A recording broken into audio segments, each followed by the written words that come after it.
Next, there was a major internet security breach at the Delaware Department of Labor. We'll tell you how to find out if your information was stolen. This is the Delaware Way. Welcome to the Delaware Way. I'm Larry Menti. Recently, there was a major security breach of internet information at the Department of Labor's website that exposed the personal information of 200,000 Delawareans.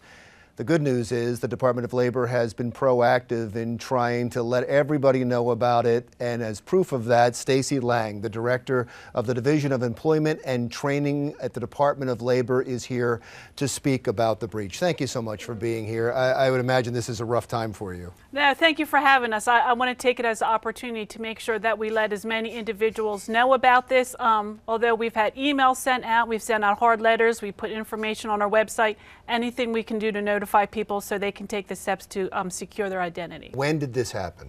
The state of Delaware was notified the afternoon of March 22nd, and the breach happened around the 13th and 14th of March.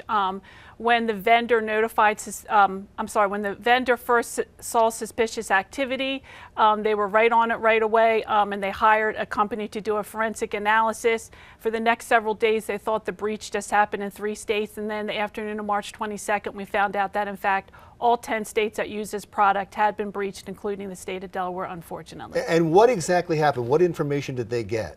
What they did was, from how it's been explained to us, is the individual manipulated a misconfiguration of the code in the system and was able to view PII of individuals that have job seekers account. By PII, I'm saying that includes their name, date of birth, and social security number.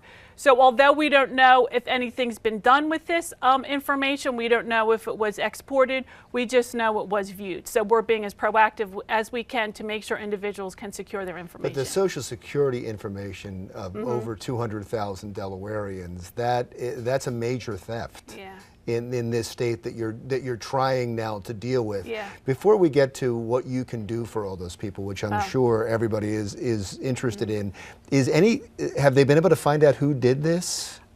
From what I've been told, well, first of all, when the suspicious activity was first noticed, the vendor called the FBI right away. So they brought the FBI in with a matter of hours of them noticing that something was happening in the system.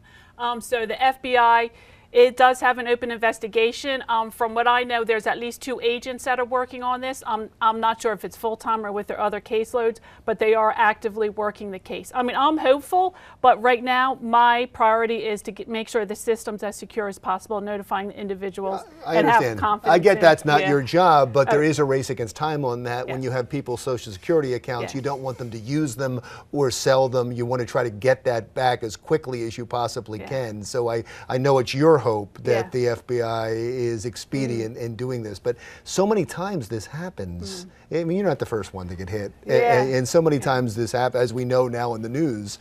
But so many times this happens, they never find out, you know, who did it, and that's one of the horrible parts about this. How are you reaching out to people? Okay, so the great thing is the vendor took a very proactive approach, America's Job Link Alliance. So within a few days, they had a national call center set up. They also sent emails out to every individual who had an email account tied to their account. So the emails went out about 10 days after the incident. Now, in addition to that, at Department of Labor, we wanted to make sure that we did everything possible to contact the individuals. So we sent letters out to about 136,000 individuals who did not have an email account tied to their account information, but did have an address. So if anyone received an email or a hard letter notifying them about the breach, the highest number of calls we're getting from individuals is this a scam or did this really happen? So if you are one of those individuals that got the letter, whether it be an email or hard letter, it did happen. Unfortunately, the information is correct. So call the call center, get their activation code, and there's 3 years of free credit monitoring through Equifax that the vendor is providing.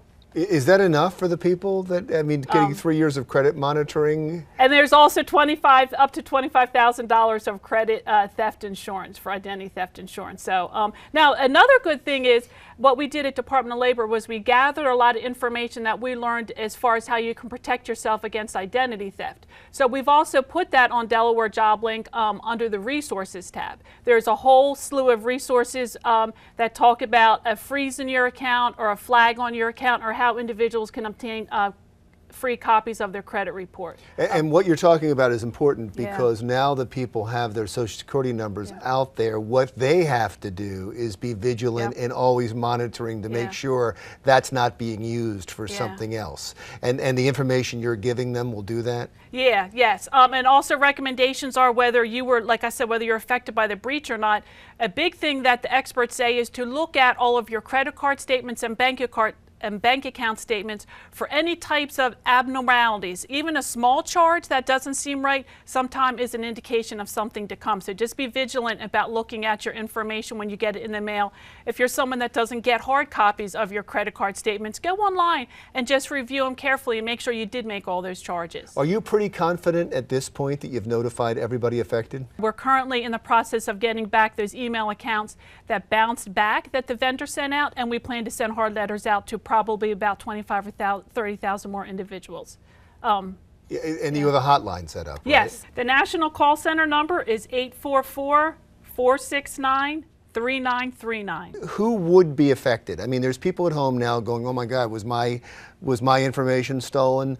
But it would be a certain type of person that be affected. Yeah, so any individual that used the system or got services, like got a training account from us and had to provide their Social Security number, is someone who we're considering as impacted.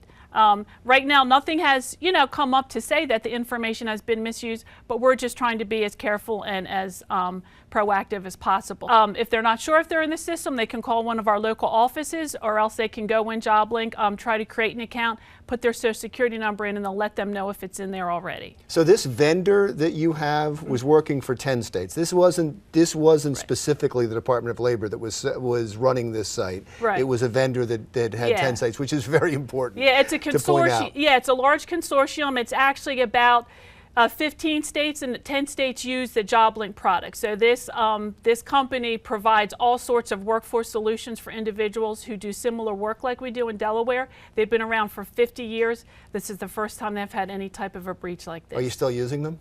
Of course, we're always evaluating it. Besides a breach, we'll always have our eyes out for different products. But the thing is, too, within weeks of this happening, the vendor made the Social Security number not viewable on the screen it was viewed. They also have another third party gone out and gone through every single line of the code and make recommendations for additional security features, which they said they will implement. Wonderful. Well, it's great that you're out in front of this, and I appreciate you being here. Thank you for your time. Thank you so much. Stacey Lang, the Director of the Division of Employment and Training at the Department of Labor.